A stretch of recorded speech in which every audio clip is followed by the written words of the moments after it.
Bonjour l'Afrique, voici Business Africa. Je suis Ignatius Sanner et voici les titres. Plus de 30 milliards de dollars de droits de tirage spéciaux alloués à l'Afrique alors que les superpuissances se mobilisent pour contrer l'impact de la pandémie sur les économies africaines. Pourquoi cet instrument économique est-il crucial maintenant ? En Côte d'Ivoire, la recherche de fèves de cacao de qualité passe par la culture biologique. Les agriculteurs de la partie centrale du premier pays producteur de cacao au monde en tirent profit. Et enfin au Bénin, un créateur de mode capitalise sur un pagne traditionnel afin de promouvoir l'industrie textile locale.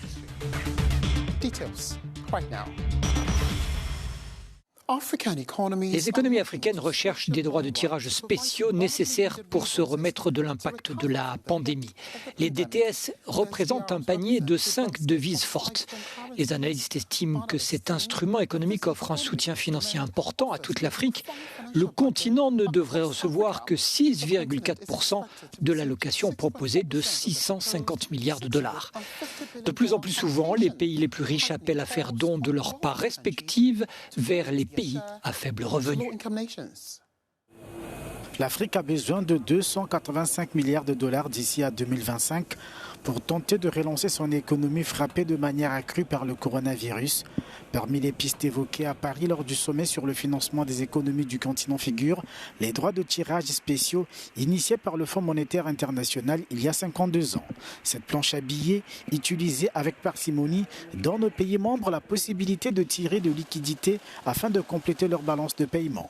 Mais cette alternative obéit à la notion de quota qui tient compte de la force économique de chaque partie du globe. Le principe vise à limiter le taux d'endettement, mais il est loin de satisfaire les attentes du continent, estimé au bas mot à 100 milliards de dollars. En effet, sur une émission globale de droits de tirage spéciaux de 650 milliards de dollars retenus à l'échelle mondiale, l'Afrique n'a droit qu'à 33 milliards. Face à cette portion congrue, les chefs d'État africains attendent un geste des pays nantis.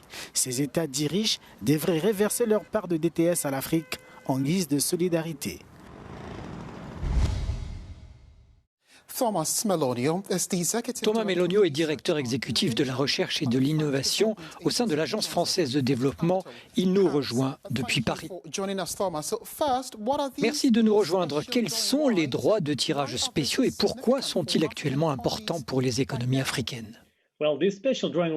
Ces droits de tirage spéciaux sont un panier de devises composé d'euros, de dollars, de yens et de livres sterling qui seront récupérés par le FMI probablement le mois prochain.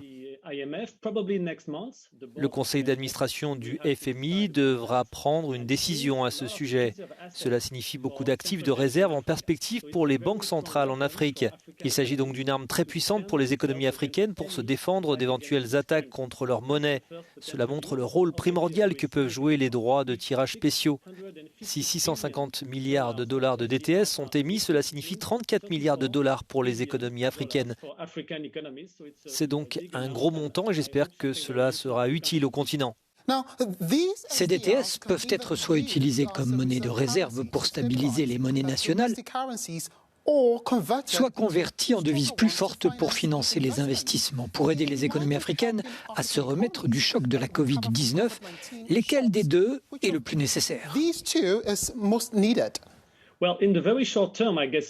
À court terme, je suppose que la plupart des pays vont les utiliser comme actifs de réserve pour les banques centrales.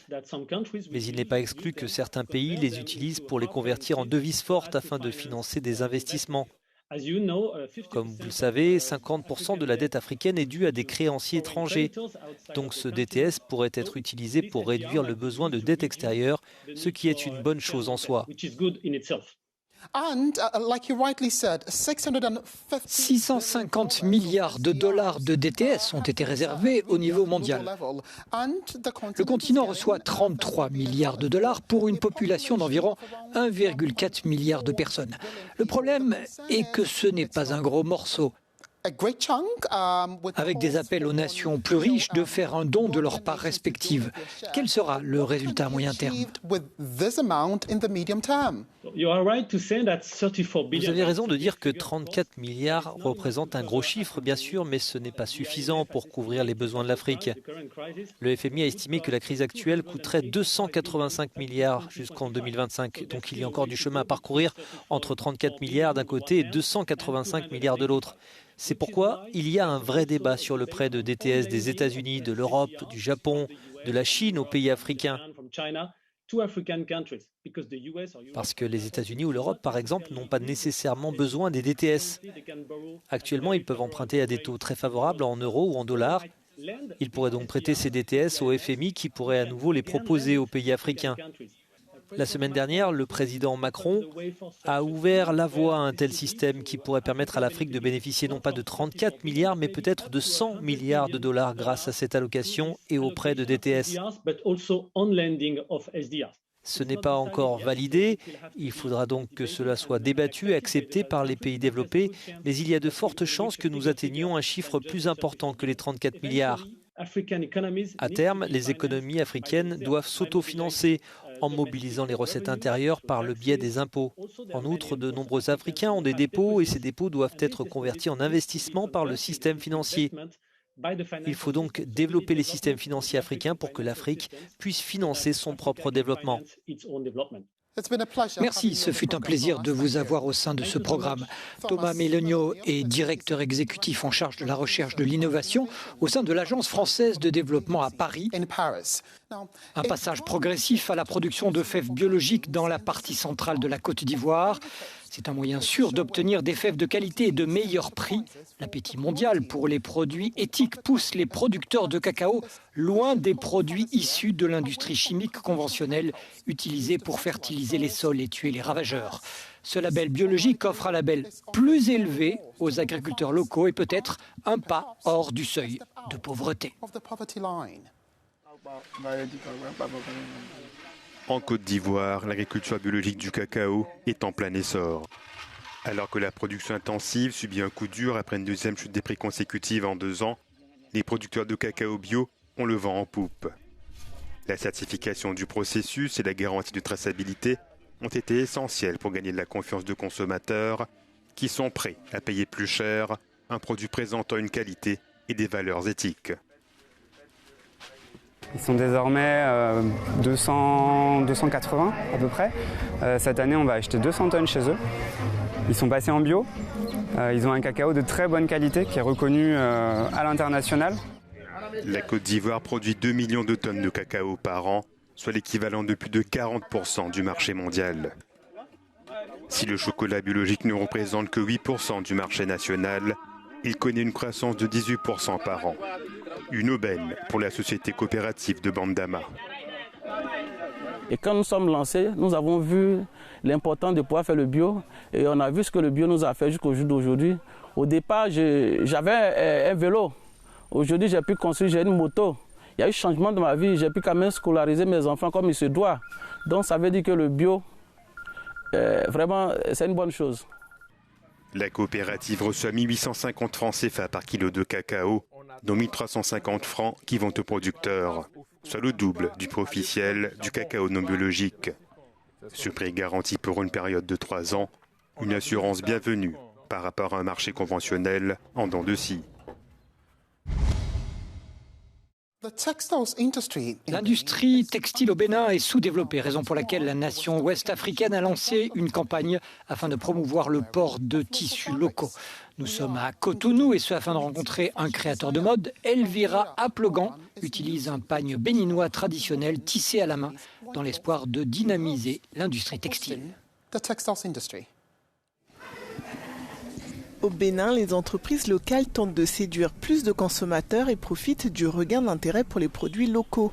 Et dans la mode, les initiatives ne manquent pas. Elvira Aplogan, par exemple, a décidé de créer sa marque Loanache. Objectif, apporter sa touche au Convo, le pagne tissé du pays. Les gens ont compris maintenant que le tissé, c'est une matière recherchée, c'est une matière exploitable.